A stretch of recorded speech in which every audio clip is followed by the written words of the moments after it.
আমি জানি এই যুগের মানুষের হালত। এই যুগটা তো এমন যুগ যে মানুষ পশুর সাথে জিনা করে, পশুর সাথে। জানেন এটা? পশ্চিমা বিশ্বে কুকুর শুধু রাখে এই কারণে যে স্বামীর ঘরে সংসার করলে তো স্বামীর বাচ্চা কাচ্চা হবে, এই হবে সেই হবে, কুকুরের সাথে রাত কাটায়, কুকুরের সাথে রাত কাটায়। আমাদের মুসলমানরা এটা আমদানি করছে।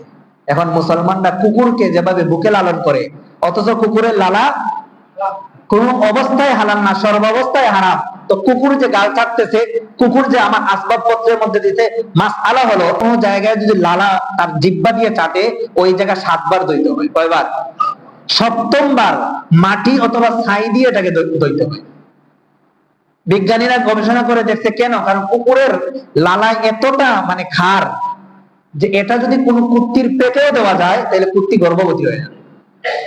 এটা একমাত্র যায় হলো ওই উনুনের চুলার ছাই অথবা মাটি দ্বারা। রাসূল সেই 700-1400 বছর আগে বলে দিয়েছেন 7 বার পানি দিয়ে ধৌত করবা, আর 7ম বারের পরে মাটি দিয়ে ডলে ডলে এটা পরিষ্কার করবা, তাহলে এটা হালাল হবে। আর আমরা আমাদের মুসলমান সন্তানেরা এখন, মুসলমান মেয়ে এবং ছেলেরা কুকুরকে কি করে, একেবারে জড়াইয়া ধরে। এমনও মা বাবা আছে জানেন, সন্তানকে কুলে নেয় না কিন্তু কুকুরকে কুলে নেয়।